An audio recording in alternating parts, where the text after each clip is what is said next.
All right, so we're on. Welcome, welcome, welcome. What's up, man? How you doing? I'm good, man. So of course they kicked us out the studio, man. Right. The Rona's got us. Uh,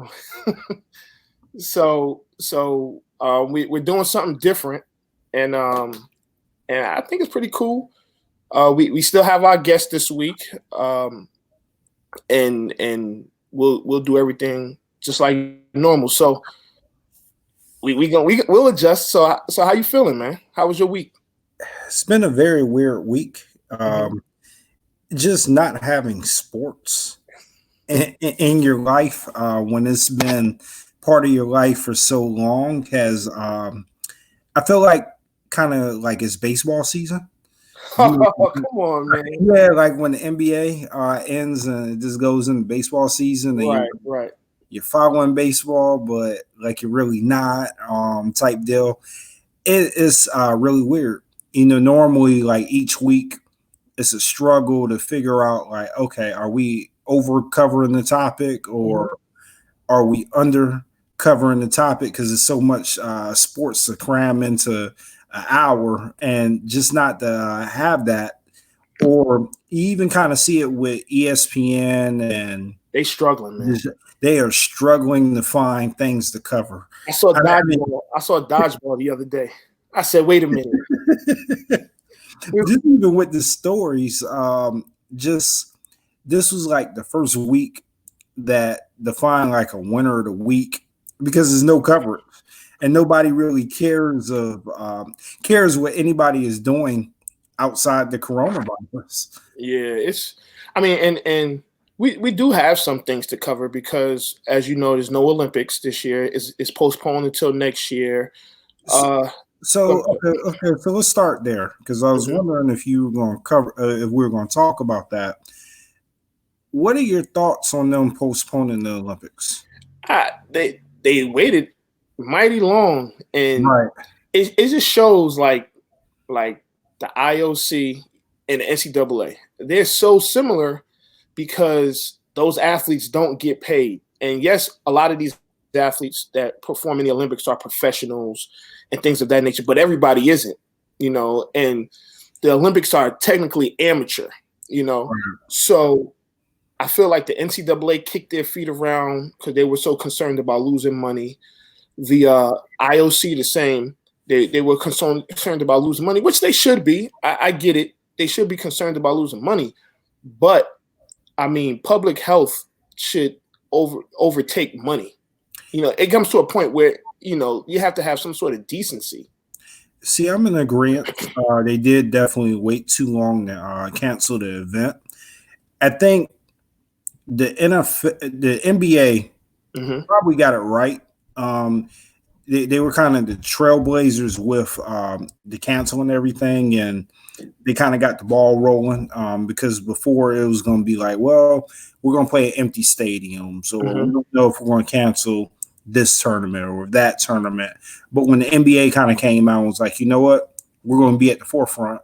We're going to suspend the season indefinitely until we figure it out.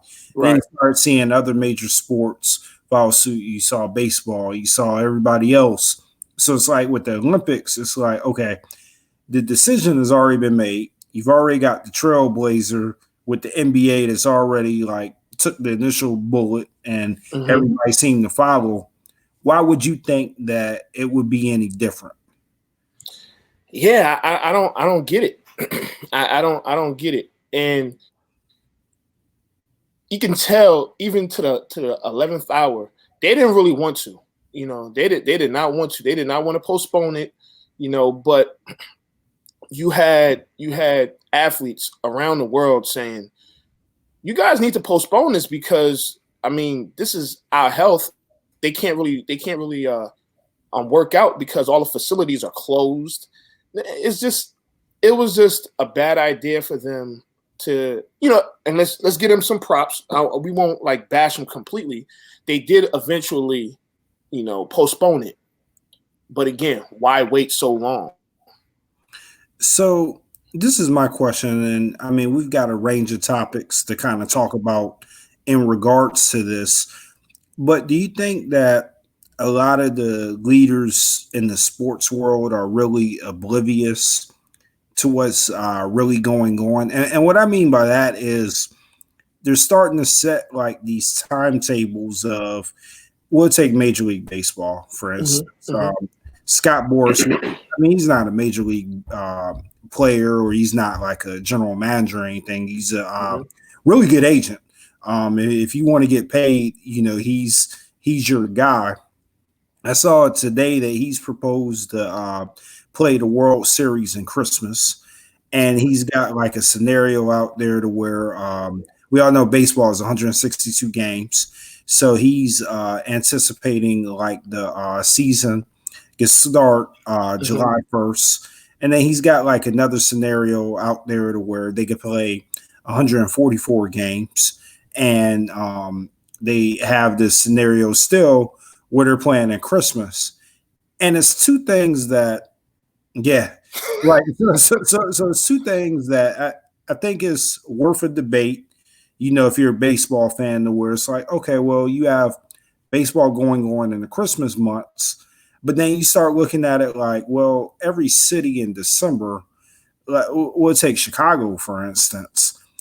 Who would want to play a baseball game in December in Chicago? And they don't want to play in October, so right. So you look at that aspect of it. Then you look at the aspect of like, normally baseball season is starting in April, so you're cramming a season. So there's no regard for the health of the athletes. I mean, they'll be dead tired trying to cram 162 games into like a season. Well, most people think that the baseball season is too long anyway. Right. So, I mean, if you could play 82 games or 81 games and call it a day, I think that would be. I mean, basketball's had shortened seasons, football's had shortened seasons. If baseball shortens their season this year and goes back to 162 next year, it shouldn't be a big deal. These circumstances, no one's seen coming. Well, there's people that saw it coming, but the regular Joe wasn't privy to the information that some of these other people had. So if the season gets cut short, then let it get cut short. Don't go to Christmas. Don't go past October. If you're going to go past October, okay, November 1st. But nobody wants to see baseball in November. But who's to say that we have all this worked out by July?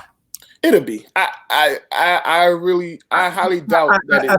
I think it will too. But think about, okay, so if you're starting July 1st, you still got to do like a traditional training camp. You've got to do some chemistry building. Everybody's not going to be ready. I mean, to be ready July 1st, you would almost have to be ready probably May. It's going to take you like a full month to get like everything prepared for the stadiums, the training camps, the cutting. The good thing is they've had training camp already. So, I mean, they started training camp. So it shouldn't be. You still have to bring people back. I mean, you're talking about like basically like a 3-month layoff. You know what I mean? So you would still have to bring everybody back together to kind of get everything worked out. I get that. I mean, look, I'm happy with a shortened baseball season. I think we're all happy. Okay, so I'll bring up another scenario that goes along these lines. The NFL draft. Yeah. I mean, so they're talking about still having that go on. And you get into, okay, so you're not having the traditional pro days. Right. You're not having the traditional workouts. So it gets a little fuzzy too, to where that's scheduled to still go on. I think it's April 22nd. And it's like 23rd, yeah, through like the 25th. So like, how do you still have something like that go on in the wake of everything that's going on? I mean, you have to have some sort of normalcy. And yes, this is different, but I agree with them having a draft. I mean, you don't necessarily you don't have to be in Vegas. I'm cool with the guys. Everything they could do the draft just how we're doing it right now. I mean, a lot of things have been happening like that anyway. All these free agent signings have been happening like that because of this circumstance. And honestly, there's nothing really you can do. Okay, so I'm in agreement with you. Mm-hmm. With Finally. Well, just with a couple things. Okay. So the draft, I've got mixed feelings about it, right? Mm-hmm. So the selfishness in me would like to see the draft go on just because football free agency for people that's having like just sports cravings, Mm-hmm. the NFL football free agency kind of met those cravings, right? Because Right. it was like you had that excitement and the focus on it was there. So I feel like the NFL kind of saw that to where it's like, you know what? Our fans are still starving for anything to go with football. So why cancel the draft? We can still go on. But is it really fair to the players to yes. Because when they sign that contract, they will be perfectly fine. I don't know. It's just You talking about the walking across the stage, shaking the commissioner's hand, and things of that nature, right? But okay, will everybody get the same opportunity? Because again, like I said, you're restricted to who you can work out for. You don't really have a traditional draft plan. Okay. So I think that will hurt a lot of people's stock.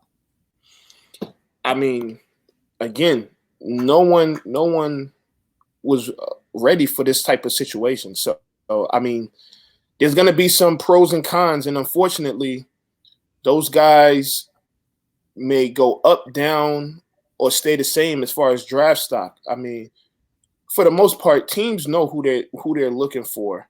The combine happened, so there's always a guy that shoots up the chart and shoots down the chart during draft time, especially during the combine. So, the pro days help you, move and shake also.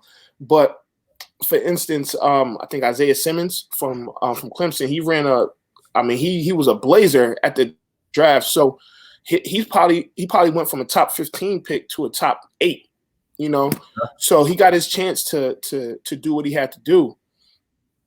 But again, these circumstances aren't normal. So you take the good with the bad. I mean, you just have to, once you get your opportunity, you have to take advantage of it. Yeah, it'll be interesting to see how it plays out because if we're talking baseball be ready in July, what does this do to training camps? Rookies' ability to work out in, mini camps and acclimate themselves with the team.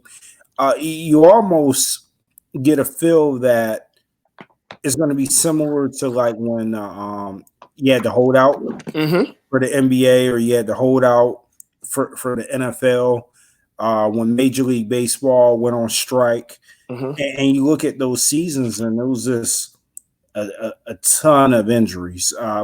It'd be interesting to see what the NBA ends up doing. If this is resolved, or are they going to come back in line? Because, now when I was looking at our fantasy league, and of course I'll put this out. No, well, I'll put this out there, and you'll probably think too.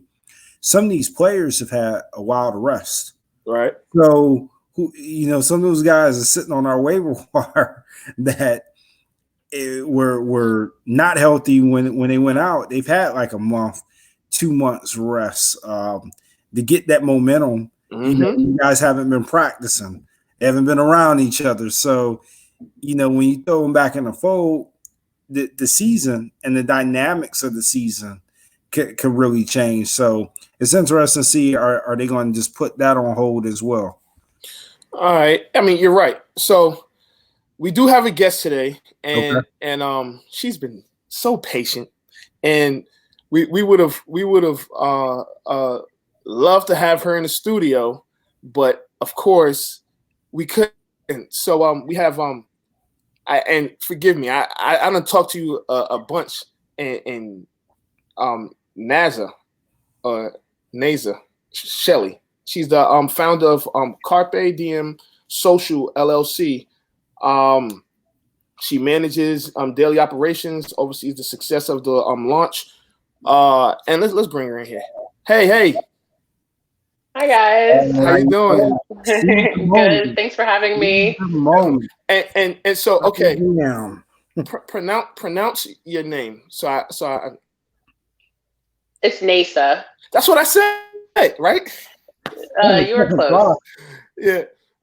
So Yeah. I just want to say, again, I appreciate you coming on the show, and due to the circumstances, we still had you on, and just to let you know, this is National Women's History Month, and you are our closer, so you're our Mariana Rivera. All right, so how you doing? Nice recovery.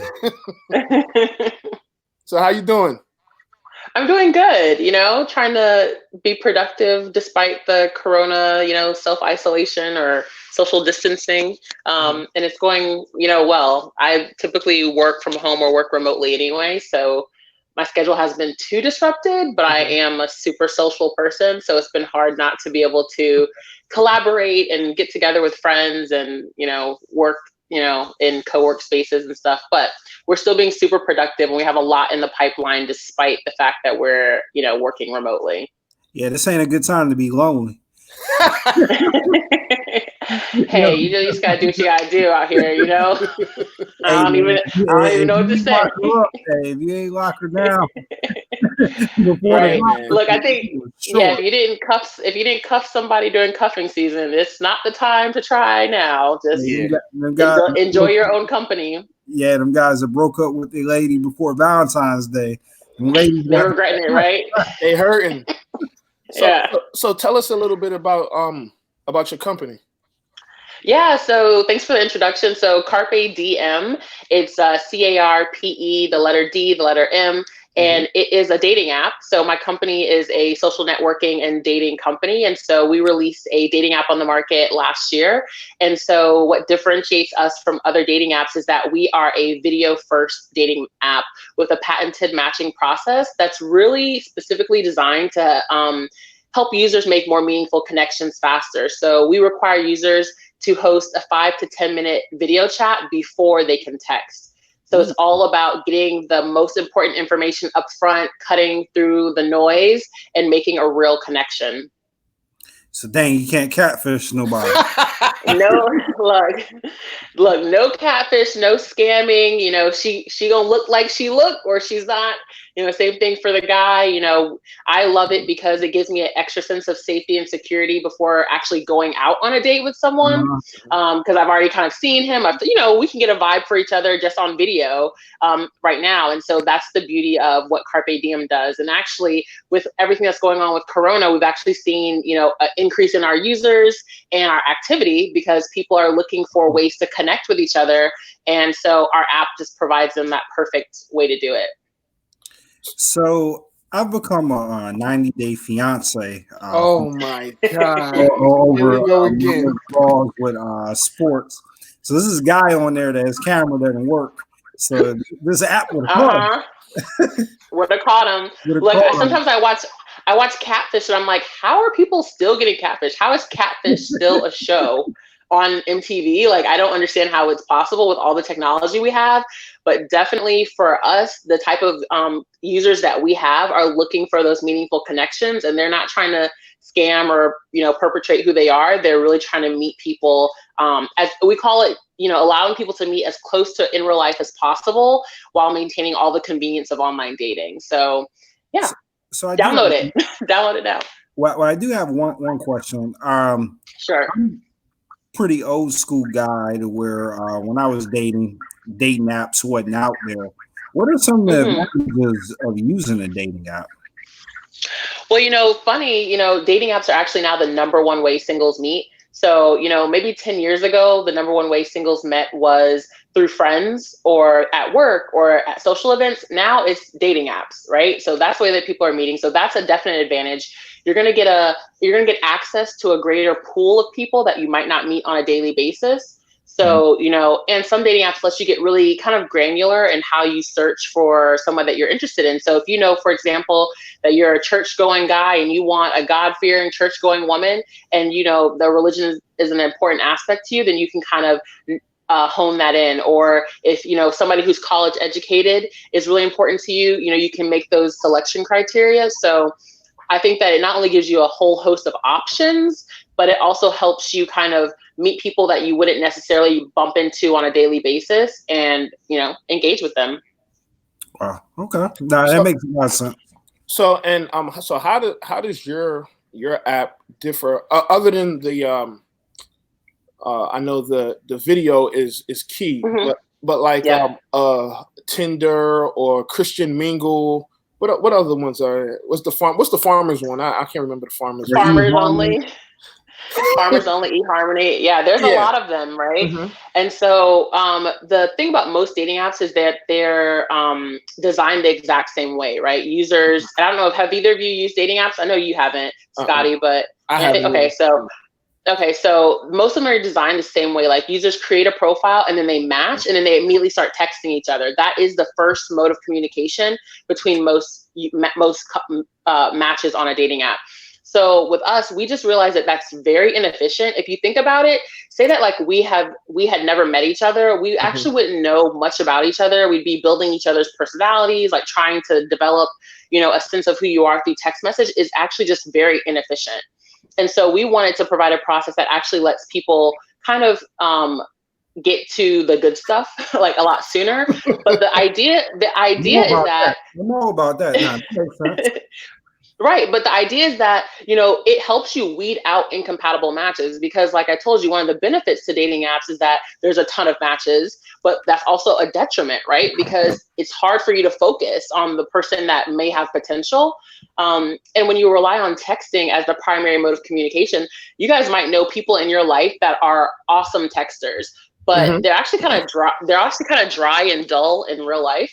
And then there's people who you cannot get them to text you back, but when you see them in person and you interact with them, they're amazing. Okay. Right. So you have people on dating apps kind of missing each other both ways, right? Because some people are great texters, some people and under deliver, some people are bad texters and over deliver in public. So we're just like, cut all that out, right? Like I want to see you, you see me, let's have a conversation. Let me hear your voice. Let me see your surroundings.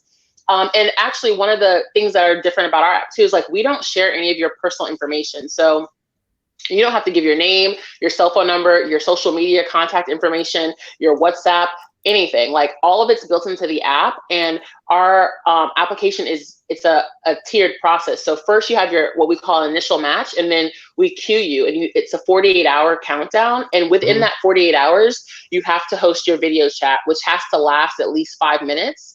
And then at the end of the video chat, we ask both people, like, Scotty, do you want to remain matched with Naza? Naza, do you want to remain matched with Anthony? And if we both say yes, then we allow you guys to message each other. But if one of us says no, we unmatch you, right? So you haven't shared any of that information. You've gotten an idea if there's any chemistry or any spark. And if there's chemistry, then you guys can message each other and take your relationship to the next level. And if there's not any chemistry, then no harm, no foul. We unmatch you and you can interact with other singles in the app. So let me ask you this. What made you get into this? So just being single, I'm 33. I live in the district. I'm from Northern Virginia. There was a point in time, I'm an attorney by trade. So I actually left my attorney position to run this company full time about at the end of January. So I was at one point where I was like, I got my stuff together. I got a good job, healthcare, a house, let me find love. And so I was really putting a lot of energy into it. Right. So I was going on dates, 2 or 3 dates a week. And what I realized, I was just exhausted, and I was so tired of going out on all the dates that ended up being dead ends that I was just thinking in my head, I want a process that helps me weed out people so that when I do go on a date, I already have like a higher sense of connection and chemistry with the person, I'm not just taking a shot in the dark that I'm going to like this person, right? And so that's why I thought, why don't people use video as a requirement, not as an option, as an ancillary add-on to your dating app, but like it is the app, right? Like it is the required step between the users. Okay, and when did you release the app? So CarpeDM was released in February of 2019. So we just passed our year mark of being on the market. Cool. Yeah, so we're super excited. We actually have a pretty good user base here in DC, the DC metro area, but most of our users are in New York. Okay. Oh wow. They need it right now. They can't go anywhere. Oh yeah. So how many users do you think that you have? We're getting close to 10,000. Oh, that's a lot. Nice. Yeah, so slowly but surely we're growing. And so, yeah, hopefully more and more every day. You know, we're trying to encourage people to see the light of how this process is so much better. And honestly, it's a no-brainer for people who've used dating apps and know the frustration points. But it's more about our ability to spread the word, access more people, and let them know about our idea. Well, I think one way that you've kind of sold me is the older I get, the more valuable time is. So a lot of people don't want to waste a lot of time. Like you say, you just want to get to the good stuff right off, and you just want to know. You don't want to keep wasting a whole bunch of time. So that's pretty cool. Yeah, did you know that the average first date lasts 2.5 hours and costs $80? That doesn't count the time it takes you to get dressed, to get to the location, the effort that you're putting in, the anxiety about the first date in and of itself. And so the idea is that why, right? We say have a mini date from anywhere using our app. And then if the person kind of meets your chemistry requirements, then take it to the next step of, you know, having a full-on date. All right. So the app, is it free? It's free. You had no like upgrade to like you pay X, Y, and Z, and then you like, I don't know, you get like a rose or something. So there are some paid a la carte features in the application right now. So for example, you only have 48 hours to host your video chat. And you know, the app was really strategically designed to drive people to incentivize the connection, right? And to incentivize the people interacting. And so that's why we limit it to 48 hours, because we kind of feel like once you match, if you can't make 5 minutes within 48 hours to talk to someone, then you're probably not that serious. True. And we have an in-app calendaring feature that's like Google Calendars that lets you schedule your call. So we want it to be super convenient for the users. But right now we have, you can pay 99 cents. So say that you're just super busy, things get away from you, but you don't want to lose your match. You can pay 99 cents to extend your time by 24 hours. Oh, that's not bad. So okay, so I want to ask this: Does the app like give guys suggestions on things they should do on a first date? Or because I found like that was one thing when I was dating, I used to struggle with is where do you take somebody, or what's a romantic date, or how to spice it. Yeah, so one of the things that we're working on right now is integrating icebreaker questions. So we want to help people facilitate like non-awkward video chats, and we definitely have in our like roadmap is to definitely integrate more things that help people take their date to the next level. So whether or not that's partnerships with local businesses that like allow you to host the date, us hosting events, which I'd love to talk about our new event.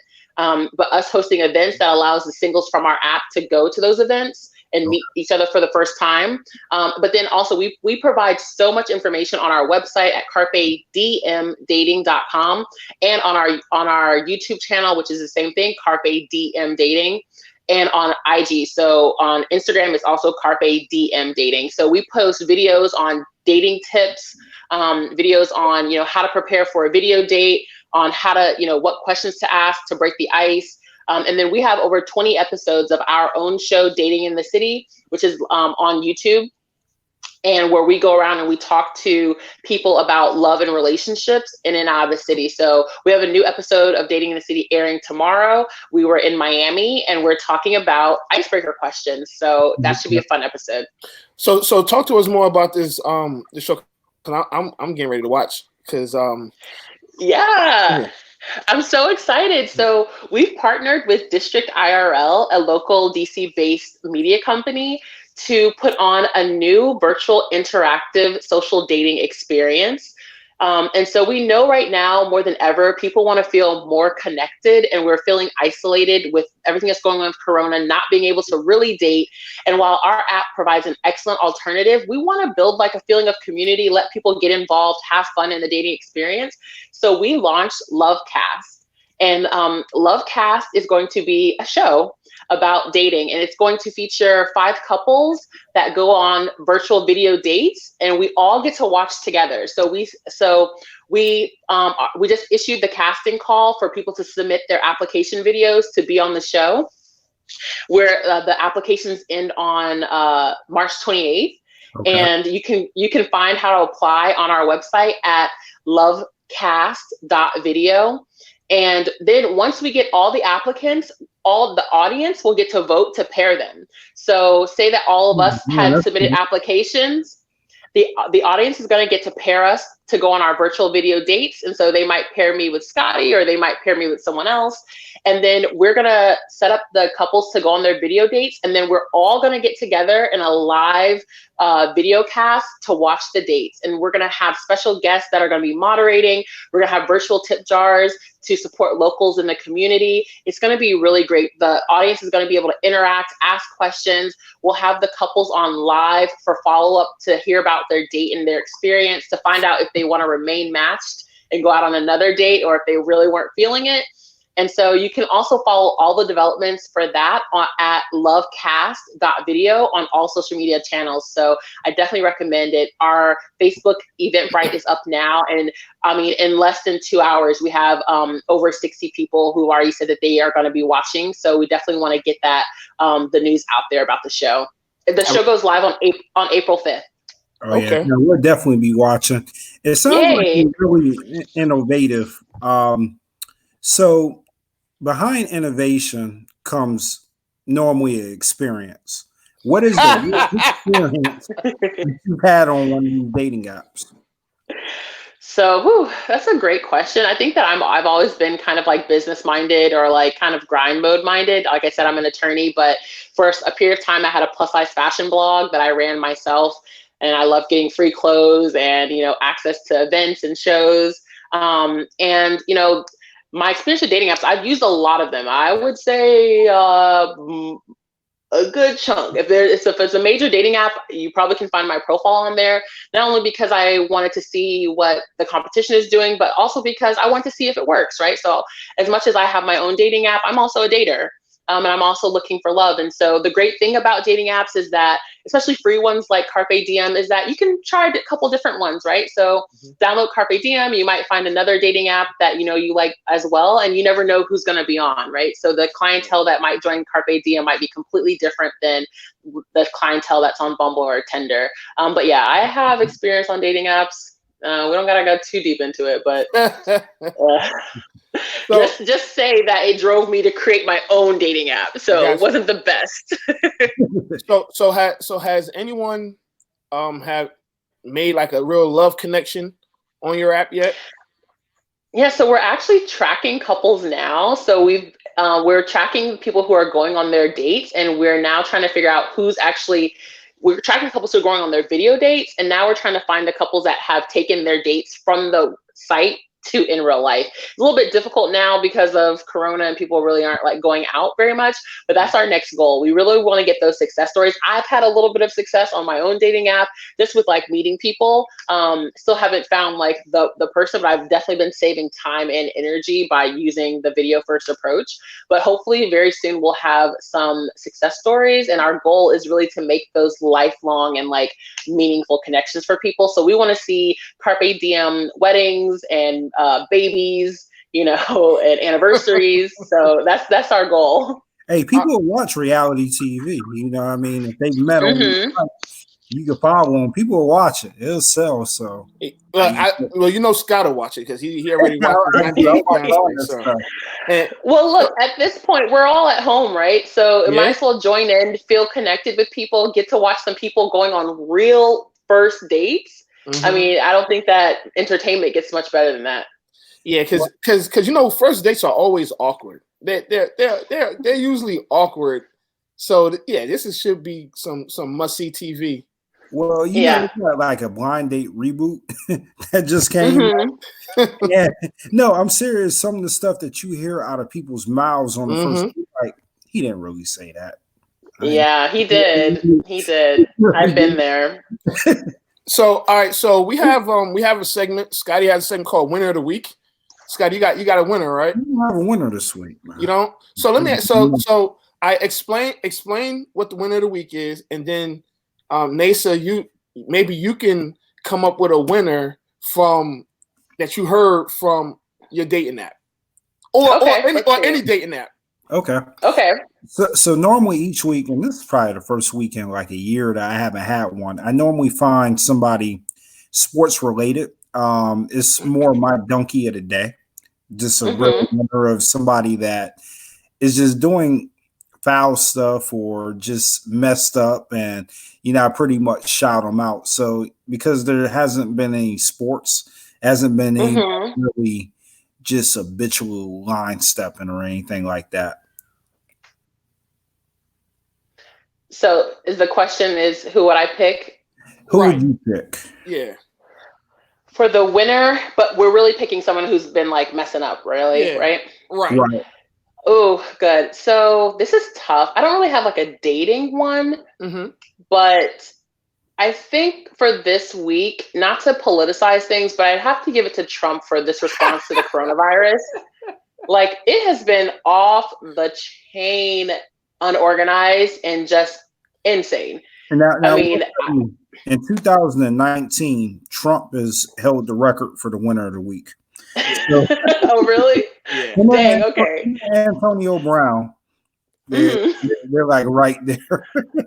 I think that's a good one. That is a good, and I would have to agree. I think that with him, and we're not going to get too political, but I think at this moment he's showing his lack of leadership and his lack of compassion, and it's like, this is not the person that should be leading us right now as we go through this horrible situation. Like, he's not the guy, and he just shows that, just even him saying the Chinese virus and him knowing that it's offending people and still doing it, or even yesterday saying that we have to go. He wants everybody pretty much, for the most part, up and running by Easter.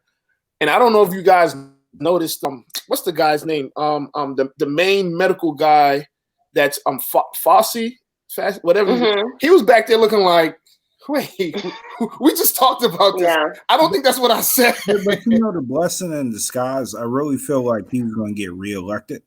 But I think after this, it's kind of opened everybody's eyes to, nah, you can't reelect this guy. Because like you said, it is a clear lack of leadership, a clear just understanding of how to get us out this mess or what are the steps. So I definitely agree with him, but he's always doing something stupid. So yeah, and I think the thing about it is that when things are of little consequence, things are money, things are time for the country moving things forward. It's a little less like, okay, whatever, Trump's trumping. But when it comes to like saving people's lives, I think that the beauty and the responsibility of being in leadership is to surround yourself with people who are smarter than you, that people who are subject matter expertise, because we're all in leadership positions, and like, I couldn't do what I do without my team who's like smarter than me in a lot of respects, right? And my job is to pick the people who I know are capable, and then my job is to listen to them, right? And so that's, I think, where the rub is here. It's that the medical professionals, the CDC, everyone is talking cross each other, right? And so to me, I'm like, in a time like this, we really need a unified messaging, because it's going to save lives. And so to me, that's why I think that it's so unacceptable, even over and above the other things that he's done that's unacceptable.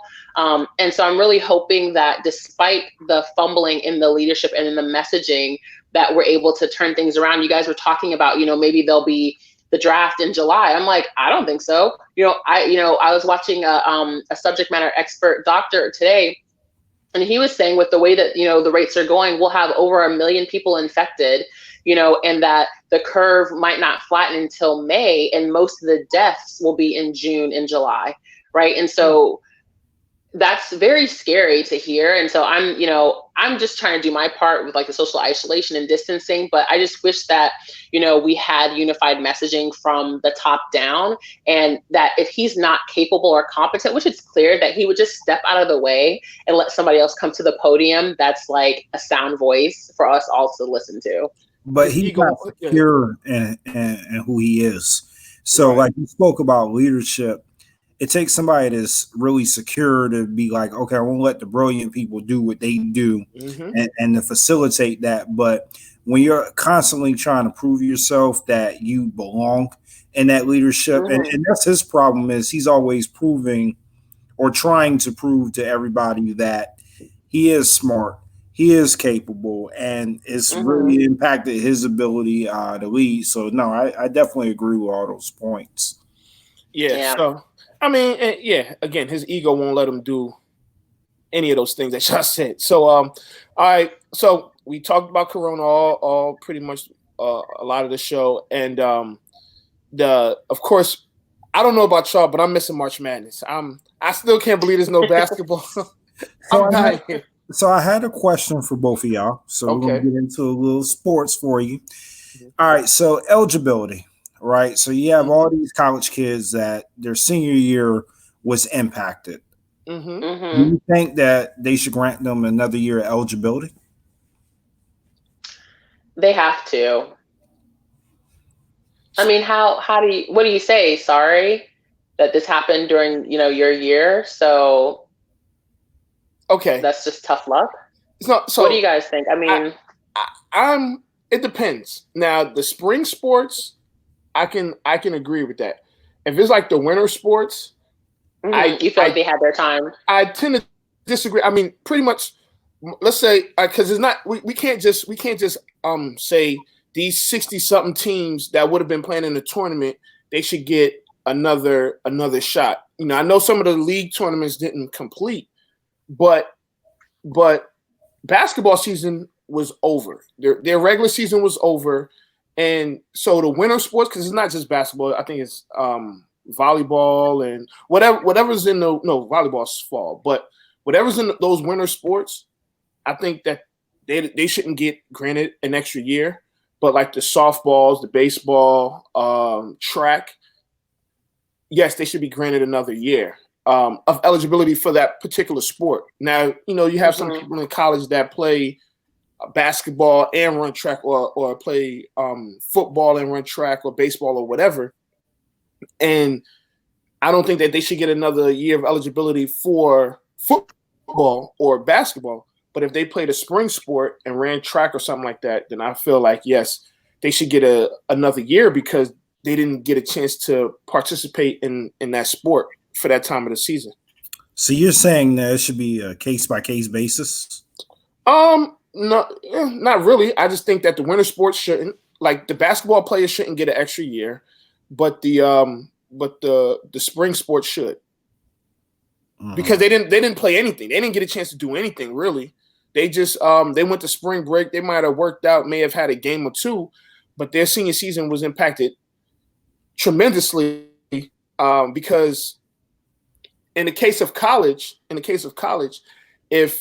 what if you needed the senior year to really improve your draft stock, or if you were in track and you needed this season to get looks for the Olympics, That's where I disagree with the basketball, because in March Madness or the ACC tournament or the tournament play, that's when a lot of these guys get to shine. I mean, that's when your career is kind of starting, like you've got the national spotlight on you, and without showcasing that, I don't think that you could really get a real accurate draft class.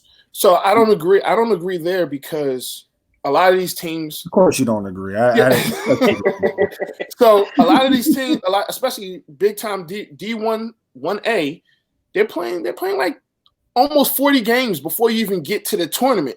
So yes, you may not have seen it in during the tournament, and you don't get to play in the tournament, but you got 40 games of film. If you couldn't show it in 40 games, okay, you have a good hot 6 games. That ain't really doing nothing. I mean, that's not going to help your stock that much. I kind of think I'm with Anthony on this one. I think, especially for basketball, not to choose sides, but especially for basketball, right? Like, if their season was pretty much over, like March Madness, March Madness can be kind of a fluke sometimes. Exactly. I'm thinking about my alma mater a couple of years ago, UVA, man. Woo, out in that first round. And so it's one of those things that's like, that doesn't necessarily indicate whether or not the players on that team are actually like, worthy of moving on. And a lot of times in March Madness is the last time people play. It's not like, their springboard to, perfect the NBA. It's like the last time that they actually play. So they should have enough content about whether or not they're ready from their full season. I think what it breeds is you get to see like people's character mm-hmm. and whether or not they can handle pressure. The pressure, It's not really so much for me, their game, but it's that pressure of being one and done, or the pressure of not knowing too much about that team, but I've got to face them and just navigating through that. And I think sometimes you see, it could be somebody on that UVA team that's been a star all year, but when it was time, when it was their opportunity to shine, right, they couldn't get it done. So I don't know, definitely good conversation. I don't think it's a wrong answer. I think with a lot of the guys declaring, that kind of leaves that situation a little bit different. I really do feel like with March Madness, they should probably go high school style of have the tournament all in maybe a weekend, which I think we could do. That is not going to happen. That is no way. You could take the four regions, right? Mm-hmm. And you could start on a Thursday, and you could get that top winner for that weekend, and then have the Final Four on the next weekend. You could be through March Madness in I don't know about that 2 weeks. I don't know about it. If you played every day, like you would in high school, or 2-a-days. First of all, nobody plays 2-a-days in high school. No, I played 2-a-days when I was playing. Now it was a while ago. That was a long time ago. So wait, do you guys think that they should just do like May Madness, like just if once things kind of chill, like, and just do it so the fans can watch, but like not in the stadiums where they had planned to just like let the teams play and let people watch. So just push it to a time where it's okay for the players to actually get back together, or are the players like not going to be like ready anymore? Like they've been training, they've been working out, and like now they're going to have 2-something months off. Like have they lost the momentum where it's not like appropriate to play to do the tournament? So I know there's a lack of testing out there, but I've thought that maybe they should test all the NCAA players and the coaches. And if you have it, obviously like you can't play. And like you said, maybe limit the arena and let them go at it. And I think like really honestly, if you got 16 teams, so ultimately that's three games in a weekend, you could start the tournament on a Thursday and pretty much be done on Sunday. You're tripping. So you want them to play 4 games and 4? No, you can't. Not in college. No. Yeah. Some nights they play back to back. You don't. Not in college. It may be in the tournament, but you. Yeah, in the tournament and the ACC tournament or Pac-10 tournament, sometimes they do go back to back. Hey, look, I just listened to somebody propose playing the World Series on Christmas. Anything is on the table, you know what I mean? Like, right. I mean, I don't think that's. I mean, I get it. Yes. It happened. You can have the games, but it's not feasible. Because I think to win a national championship, it could be a May Madness. Okay, spread it out. I'm not opposed to May Madness. I was actually cool with that, but I mean, it's different when you're talking about professional athletes. You're talking about kids. You're talking about kids that are 17, 18, 19, Man, 20 years old. man, Listen, let me finish. Let me finish. But you want them to play in May, and they hadn't played since February or March. That's way too much. And you know they're not working out. So to have May Madness not working out, not going to class and things of that nature, not being with the team, it's different when you're talking about professionals. But when you're talking about college students, and we were in college, and you're not at school, Lord knows what you're doing, during that time. And that's 2 months off from playing sports. No, it would be bad. You did have an emphasis on Lord knows what you're doing. I mean, I'm serious. You just don't. I mean, I think them canceling it ended up being the best situation and decision. Mm-hmm. But the selfish sports person in me is like, man, y'all can play the game in May. You see it. Definitely. But I mean, but I get it. So let me ask y'all. Let's just pick a quick final four. The each of us. I guess I'll start, right? So I think it would have been Dayton, Gonzaga, Kentucky, and probably Duke. Those would have been my final four. That Duke team was okay. Mm-hmm. Dayton, where did Dayton come from? Dayton, they won like almost 30 games, man. They won 30 games. And they had the AP Player of the Year. They had the Coach of the Year.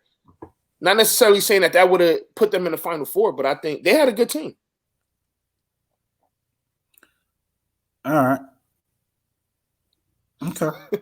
So who you got? Who's your four? I really have to go.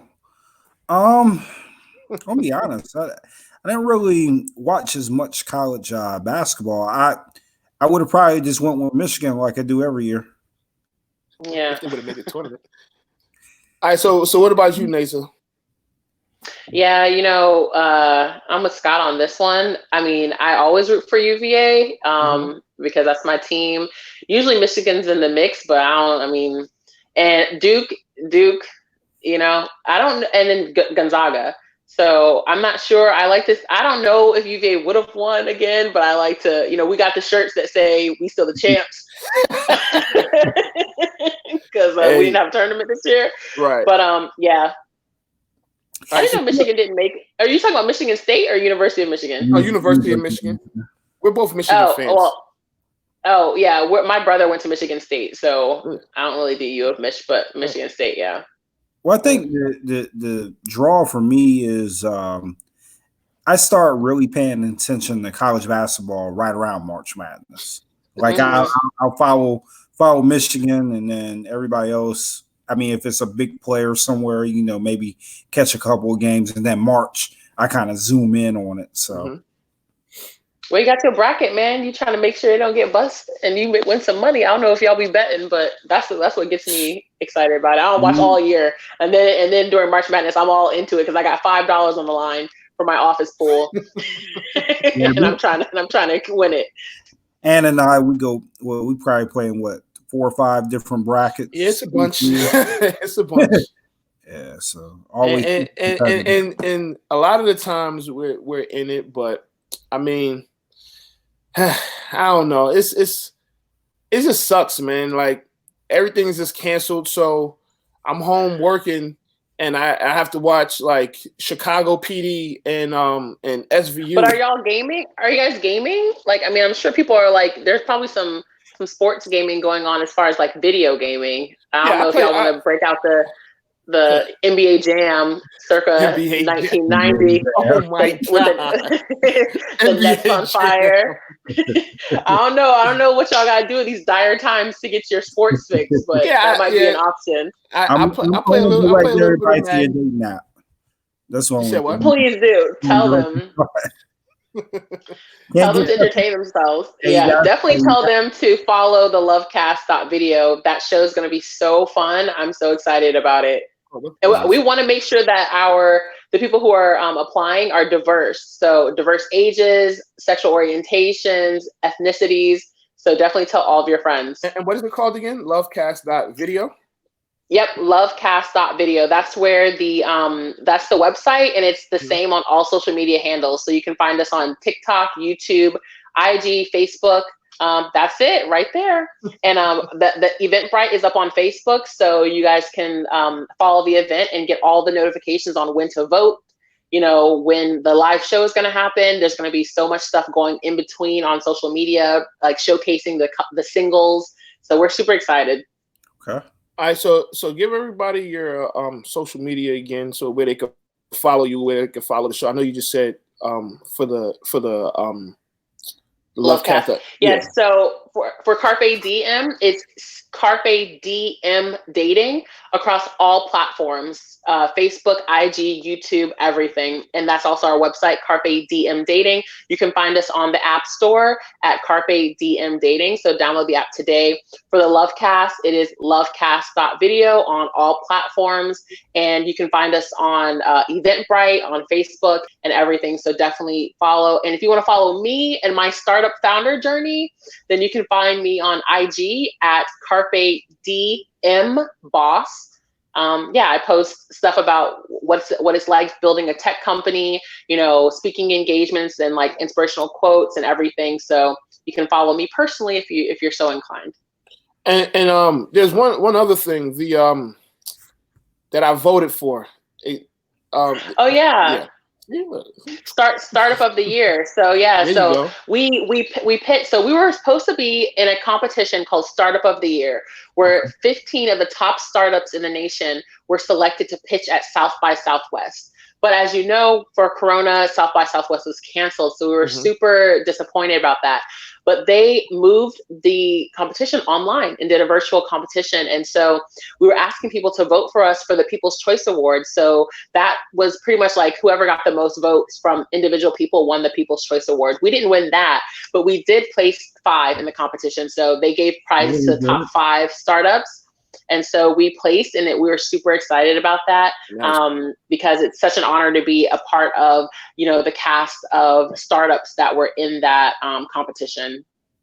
Wow. Now that's remarkable. All right, so we're super excited. So I have an idea, right? When you have a date, when you're gonna come up with another dating show where you're gonna need judges, we should be some judges. I want to be a judge. We should be judges. All right. And that would be pretty cool. So that's my idea. So whatever you get, I want my 10% from that too. 10. Ooh, is that industry average? I'll be the judge. We'd be happy to have you guys, and definitely, you know, on our YouTube show, at Carpe Diem is called Dating and the City. And so we'd love to have you guys on as guests on that show. We talk about love and relationships, whether or not you're in a relationship, you're looking for love. We talk about all different topics with all different types of people. And so you can find that on YouTube under Carpe Diem Dating as well. Yeah, awesome. Definitely when we get back going, we got to have you in the studio so we can get a follow-up, and maybe when the show kicks off, you know, we'll try to get you before you blow up. Before you become like a Mormon Scott or something. Yeah, well, I'd love to come to the studio and join you guys, and definitely want to shout out the team that's behind Carpe Diem, which is my my team, Sally Hama and Hannah Cho, and then also the group that's working on Lovecast. It's a combination of Carpe Diem and District IRL. So we're excited to, as a collaborative, bring you guys this entertainment. Awesome. Jinx. Thanks for having me, you guys. Thank you for joining us. It's greatly appreciated. Absolutely. I had so much fun. So definitely keep in touch. Absolutely. All All right. right, bye. Bye-bye. All right. So again, thank you, Nasa, for joining us. I mean, we just about done. Normally I have an old school joint of the day. I think I'm just gonna go play an old school joint once I log off and whatever. I don't care. And do it like that. You know, I missed the studio a little bit, but I like this. It's pretty cool. It's pretty cool. It's pretty cool. It's something different. I will tell the people. We may not do this on Wednesdays, but we may do this more often. I agree. And especially right now, everybody's self-isolating and quarantined, and it gives us another opportunity to talk sports. And it doesn't necessarily have to be sports, but it gives us something to talk about. It gives us something to do. And I mean, it is what it is. But I think that was a good show, man. Yeah, definitely. Yeah. But like I think there's avenues that we can figure out how to get the music back going. There is. I just listen. Okay, let's take it one step at a time. No, but I do want to give a shout out to my boy Brian Waters. He is also an NABJ member. He helped me out a lot with us getting this squared away and getting it going. So Brian, I appreciate it. Well, we appreciate it because shoot, it was rough, man. When they told us we couldn't get in the studio, I was like, right. Oh my gosh, what are we gonna do? But it's all good. But I mean, before we get out of here, everybody be safe, man. Eat your vegetables, self-quarantine. But yeah, man. So I mean, what you got, man? That's it, man. Stay safe. Do you? We'll get out these times. Definitely looks like it'll get worse before it gets better, but now we're built for it, man. We're America. Yeah, absolutely. So, all right, this is Off the Record. I'm Anthony Adebayo. All right, this is the first time I said that the whole time. Oh my god! No commercial, hour straight through. Yeah. I'm on my music, man. But this is Off the Record. I'm Anthony Adebayo. Boy, Scotty B. We out of here.